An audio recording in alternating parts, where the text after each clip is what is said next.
And the reality is we need to stop thinking with the lizard brain, the scary part, and we need to start thinking about what happens when there's an earthquake or a natural disaster or a blizzard in our part of the world.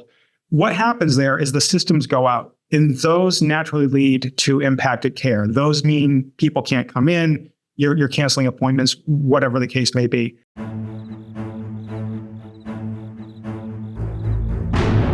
Welcome to the Risk Never Sleeps podcast, in which we learn about the people that are on the front lines delivering and protecting patient care.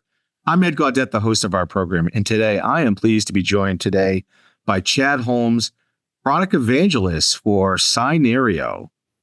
Chad, welcome. Yeah, thanks for having me on today. I really appreciate it. Yeah, good to see you. Last time I saw you, we were both at HIMSS, I believe, a couple of years back.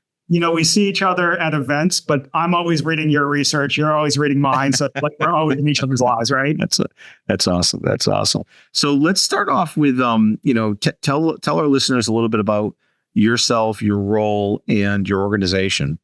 Yeah, absolutely. And I'd love to talk about myself. So my name is Chad Holmes. I'm focused on evangelism, which means I work with really, really smart people doing interesting research and interesting work in trying to share our findings and the protections we create with the broader community. My background is in software development, and that kind of graduated me up to security testing and now working with product and research. At Cynerio, what we do is we focus on healthcare cybersecurity only, primarily Internet of Medical Things, so IoMT, IoT, OT, but we also are expanding into IT as well as NDR, so detecting network attacks. So entirely focused on healthcare, much like I believe you guys are as well. Nice. So does that mean you're going to compete with a CrowdStrike or? Well, it's interesting because CrowdStrike typically works in the EDR and XDR space. And what we're finding is that there's this big gap where you simply can't deploy EDR on medical devices. So we have to look at things at the network level. So we don't want to compete with them. We want to complement what they're doing. Yeah. How did you get into healthcare and cyber? Oh boy! So it was not career path A. Let's say that. So I had been working teaching training for security testers. I was teaching cyber ranges, and the pandemic hit, and that did not really help with training there. And so the opportunity to work with Cynerio presented itself, and the interview was great because I said, "Well, I'm an application security guy. I've never worked with network security." And really I'm writing and teaching now. I'm not really evangelizing a whole lot. So I'm not checking any of the boxes. And they said, great, you're hired. So I'd like to think great. The fact that we're talking, I think makes it work. That's terrific. Yeah. And then, any particular thing, that prepared you for healthcare, any particular experiences or just jump right in? So I think anyone working in healthcare that's worked in other industries realizes that what we're seeing today happened in almost every other industry 15 to 20 years ago. Mm. So my entire background has prepared me for this because I can go back and say, oh, if we look at data breaches and data exfiltration, that was happening in the purchasing card industry 20 years ago. If we can take what they did and tailor it to healthcare, we can do that. Finding vulnerabilities and doing research, I did a lot of that early in my career, has absolutely helped me in terms of how we go to market with groups like Pointing One Institute, which you're familiar with, and figure out how to do surveys so we can find really interesting things that we can help the industry. Yeah, interesting. And then what's your research showing you about the recent larger systemic attacks such as CrowdStrike? I know that wasn't a cyber-related incident, but still it was an operational risk that impacted a lot of folks. So CrowdStrike's really interesting because the first thing it made me realize beyond, oh no, this is awful, and is my flight to Salt Lake City canceled or not, was it did not have a huge impact on healthcare, right? Because if you look at a lot of the environments it focused on, it was all Windows environments. And the challenge in healthcare is a couple things. One is CrowdStrike wasn't installed in a lot of places because we don't have anything installed. And that should be terrifying to all of us, right? Yes, they had a blip, but the rest of the time, there are no protections in most of these environments. The environments where it was installed was taking out tens of thousands of machines in some cases. It led to canceled appointments, canceled surgeries. And then at the end of the day, the really, really scary thing is about half our environments in healthcare are not Windows machines, right? They're often bespoke operating systems, which means nothing can be installed there. So technically, it's not possible to protect them with that method. But also from a patient safety standpoint, imagine if every IV pump in the world, or even just a fraction of them, had CrowdStrike on them. We would have seen mass patient casualties. And not over-exaggerating that, we would have seen direct deaths come from that. And I'd love to talk about the deaths we're actually seeing, as scary as that is. But what we need to realize with CrowdStrike is that they do a good job most of the time. We saw a really, really bad blip on the radar, but that hasn't uncovered in healthcare that we have a lot of space to grow into actually protecting the devices and the patients that we're trying to Yeah. Well, it's interesting. I know a lot of we both share common research when we looked at the impact of ransomware on patient safety and patient care. But you just said you're seeing deaths. So are you actually seeing deaths? So that comes down to how we talk about deaths, right? Because there's this lizard part of our brains where we say, oh no, a hacker's going to come in and try to kill me personally. And the reality is almost none of us are that important. There's like 25 world leaders where they actually face that threat, and they're not on the same systems we're on. And so we have to really educate the market about how patients are impacted by these attacks in reality. And the reality is we need to stop thinking with the lizard brain, the scary part, and we need to start thinking about what happens when there's an earthquake or a natural disaster or a blizzard in our part of the world.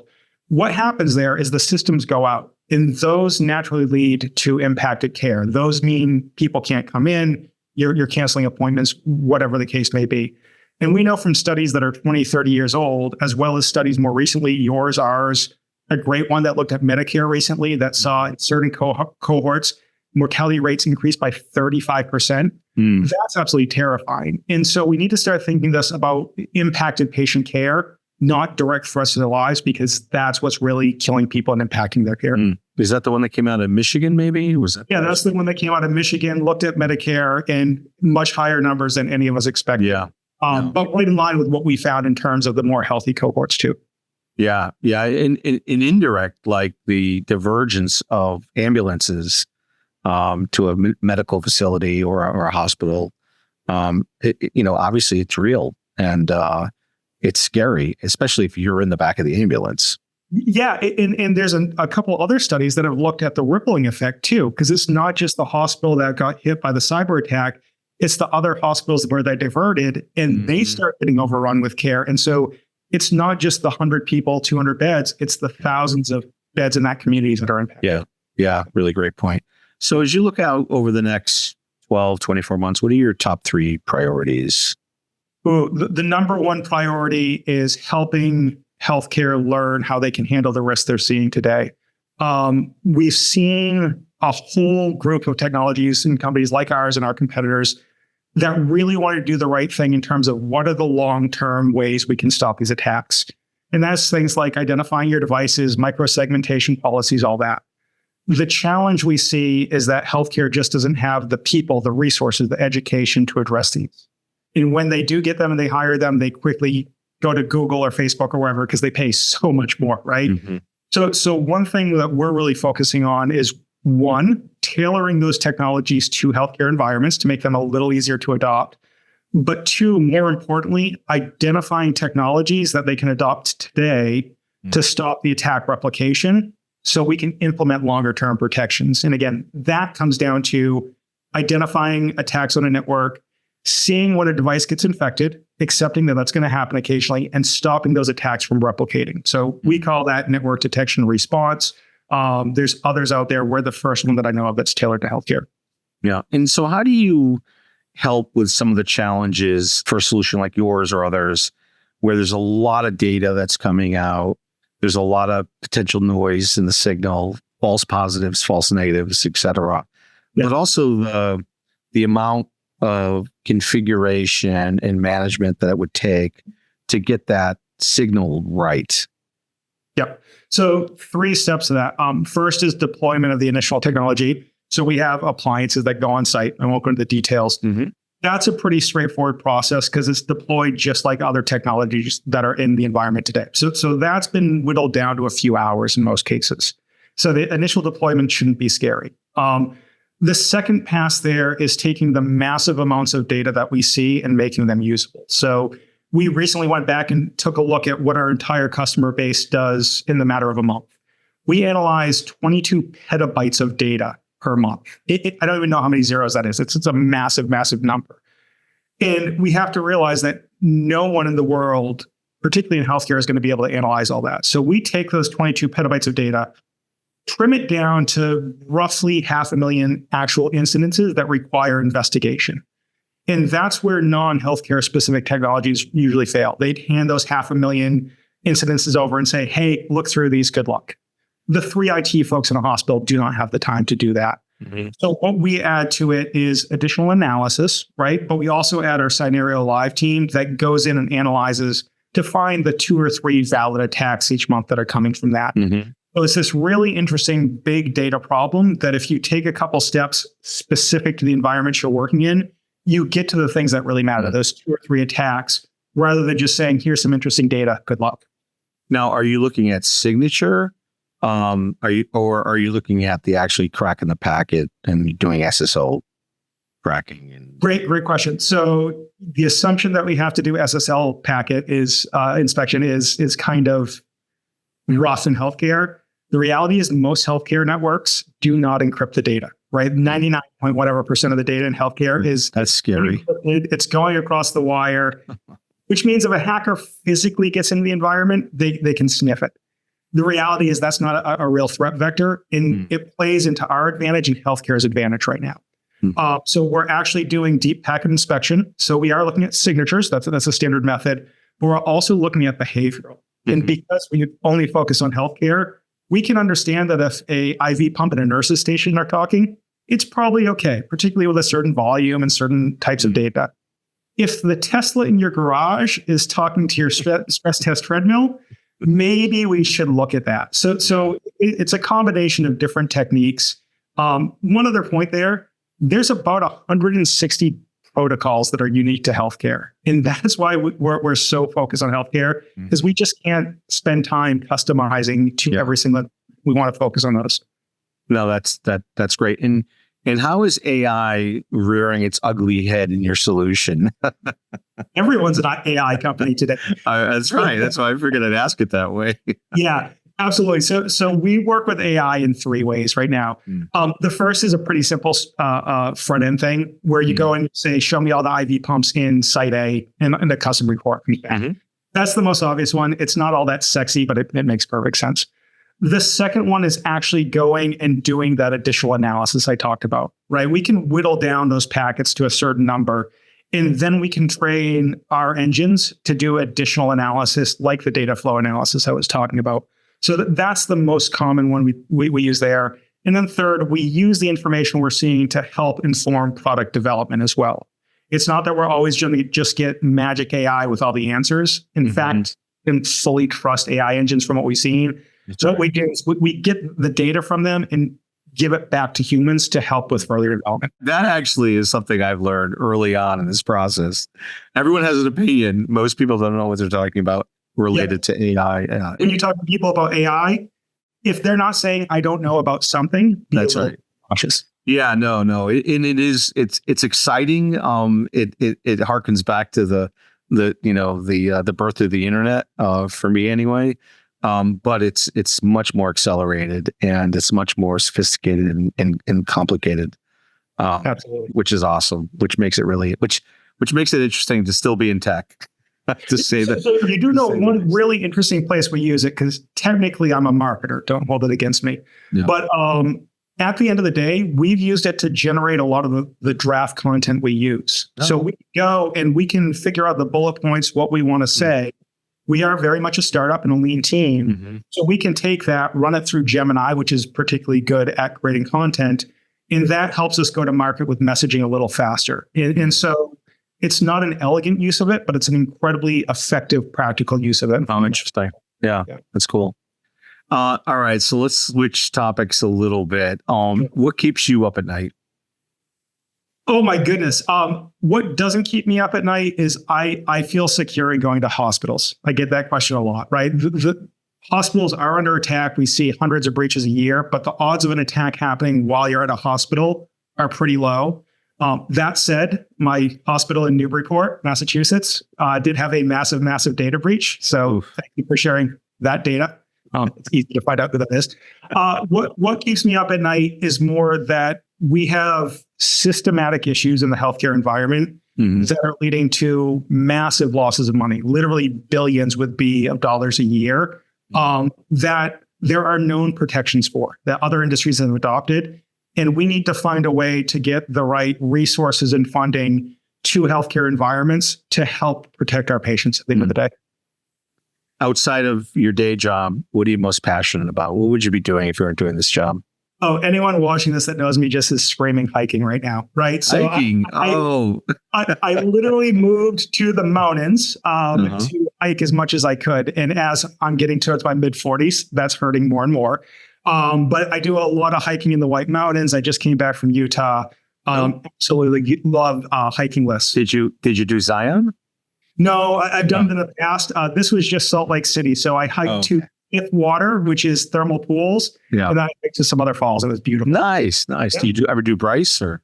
Oh, yeah. So my wife and I do most of our vacations around either national parks or ballparks. Nice. All right. Yeah. That's very cool. So you like hiking. All right. I was just talking to someone today, just before this call, about hiking the Camino in Portugal. So nice. Starting in France. Have you ever looked at that? Or I've read about it once, but I'm not too familiar. Yeah, you can hike at different points.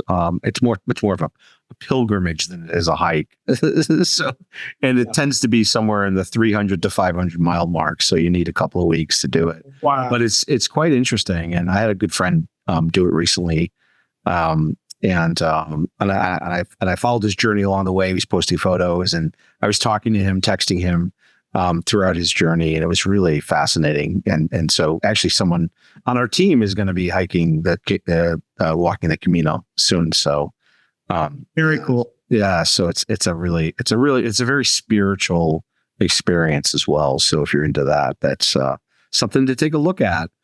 I'll take a look. The other side of that is we have a big international sales team, and one of my Welsh teammates goes hiking right in Wales, and it's these big broad paths along the beach, and there's 30 feet of elevation gain. That's the kind of walking I want to do as I get older. Yeah, awesome. So you go back in time and see your 20-year-old self. What would you tell him? Yeah, there's been this interesting shift in corporate America over the last 20 years, where when I was really early in my career, you had to stay with a company for 20 years or you were seen as job hopping. And that's not the path I took. I'm a startup guy. I like to jump every 2 to 3 years and do interesting things. And so I'd say it's going to be hard at first, but keep doing interesting things. Keep saying yes to valid opportunities. And it's going to be able to propel your career and do really interesting work. Yeah, it's so funny you say that. I remember when I first started off, I was so I've done startups all my career. Sure. And early on, it was almost like every 3 years I was onto something new. And my father pulled me aside once, I think it was on the third company, and he said, your mother and I, we want to talk to you. We're really concerned about your ability to hold a job. I started laughing. I'm like, you've had one job for 40 years, Dad. This is tech. It's very different. So it's different, and there are no gold watches at the end. That's right. No, there's no gold. You have to go what's best for us, but it's just a generational mindset. Yeah, absolutely. All right. So I'd have to ask you this question. This is the Risk Never Sleeps podcast. What's the riskiest thing you've ever done? Yeah, I'm going to go back to hiking. So one of the lists I recently finished was the New Hampshire 4,000 footers in the winter. I've done the 4,000 footers many times over, but this you have to do it between December 23rd roughly and March 22nd, I think. And the White Mountains in New Hampshire are notorious for incredibly dangerous weather and quickly changing weather. To the point, once I was on Mount Washington, I opened my mouth and literally the saliva and the snot just flew out of my mouth. It was awful. But the most dangerous was I was doing Franconia Ridge. It's one of the top hikes in the U.S. Yes. I did the full ridge, so it's 13 miles long, not just the mini ridge everyone does. Right. And the weather was supposed to be clear, and I got up to the top of Lafayette, and it was not clear. It was 70-mile-an-hour gusts, no visibility, just terrifying. And I had my snowshoes, I have my full pack. And I just got to a point where I was saying, you've done this before, one step at a time, you'll get through this. And You never want to be in that point. I promise you. And it was one of those things where I just had to dig deep and keep going because there was no options. I reevaluated a lot after that, right? I said, okay, maybe not that again. I'm glad I got through it. It was the riskiest thing I've ever done. And risk informed some future life choices.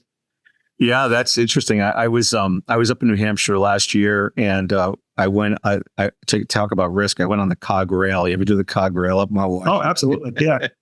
And we ended up being the last ride for the season. As it turned out, we get up there. It is just, it's blowing sideways, and, you walk 2 feet and you're just drenched and cold, and it was awful, but it was fun. It was fun doing it. And, definitely highly recommend the cog rail, especially in November, December timeframe, if you can do it. My experience is I'm usually walking under the cog on a path, waving to people. And yes. Yeah. Right. That's right. Exactly. All right. Music or movies? All right. I'm going to go 3 on a desert island. Right. Okay. First, for a book, I'm going to go Bill Bryson, A Walk in the Woods. Oh, nice. It's some history. It's a great read. You can read it all day. I remember you're on an island, so the woods theme. You know what? The tongue-in-cheek academic humor that he puts out there, it'll lighten the mood a little bit. Okay. The next one, I'm a huge Ben Folds fan. So he's mostly known for one song. He has a much larger catalog. Love Ben Folds. The one song isn't even representative of what he does. That's so true. Yep. He's a pianist. He does a lot of symphony work now. But he had a retrospective, The Best Imitation of Myself, that has 70-something songs. So I'm cheating. It's a best of, but I'm going to do it. Yeah. Okay. And then finally, a newer band. They've been around for about 10 years. They're 3 brothers out of New York. They're a band called AJR. They're rock, pop, a little bit electronic. And they just have a fun, upbeat, really energetic sound for those down days on the island. And so of their albums, I'd go with The Click, simply because it has the most played on. AJR. AJR, yeah.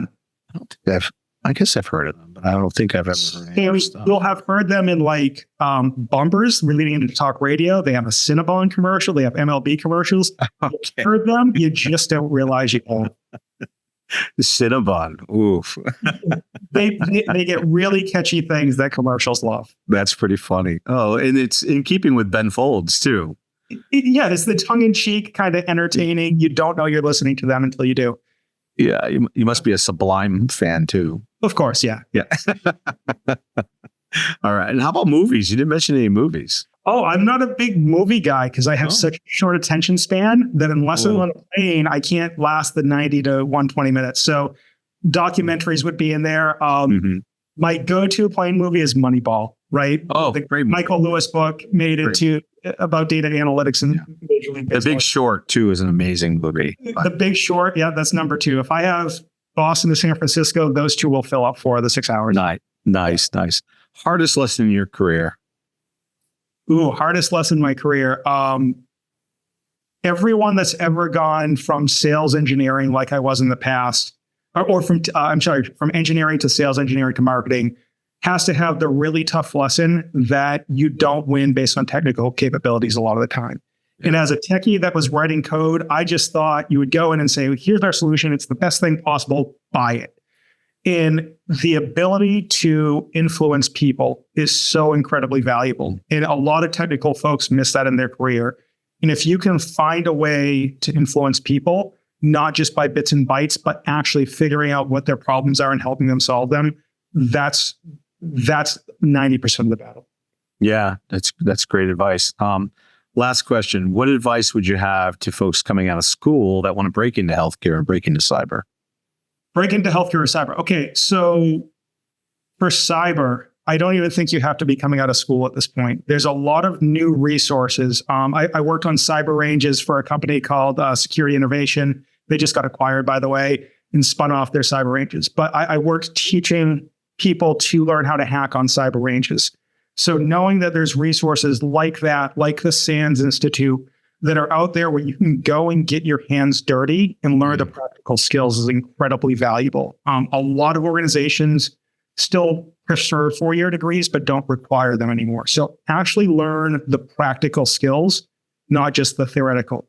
In healthcare, just know you better have a really good passion for helping people, because there's a lot of other industries where you can make more money. It's going to be less frustrating. One of the reasons that I am in healthcare now instead of working with big banks and tech companies is because there is some real tangible benefit to other humans at the end of the day. Yeah. But you have to have that as a driver if you want to be really successful. Yeah, no, that's so important to have that connection with the shared mission of healthcare because it's real. And if it doesn't matter, you probably should be doing something else. Yeah, if you want to be in a dark room just pounding away on the keyboard, that's great. Yeah. Healthcare is a specific industry may not be the best place for you. That's right. Excellent. What are you doing for the weekend?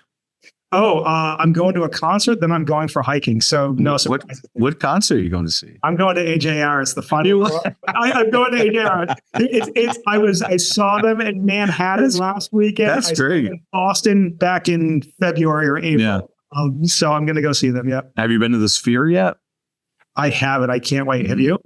I did. I went to 3 shows in June. Yeah. What'd you say? I saw Dead and Company. I'm a big Deadhead, so nice. Yeah, I saw the latest, version of them, if you will.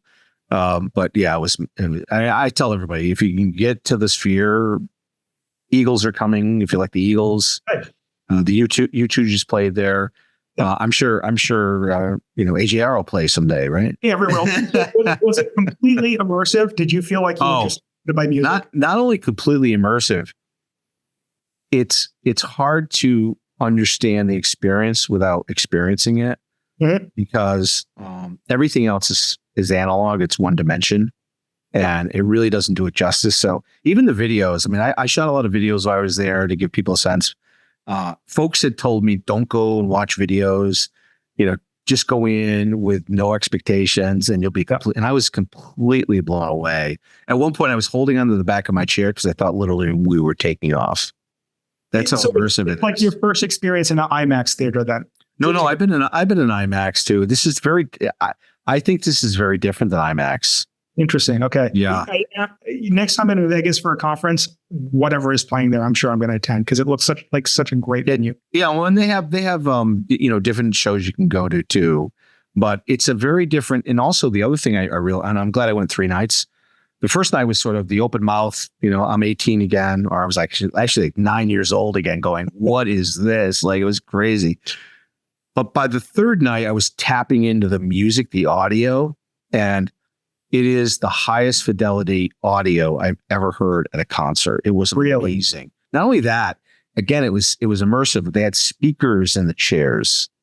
You were surrounded by the sound, which was not obnoxious either. Like, it wasn't like I've been in some concerts where it's obnoxious, like, oh, there's a speaker behind me, I can hear it.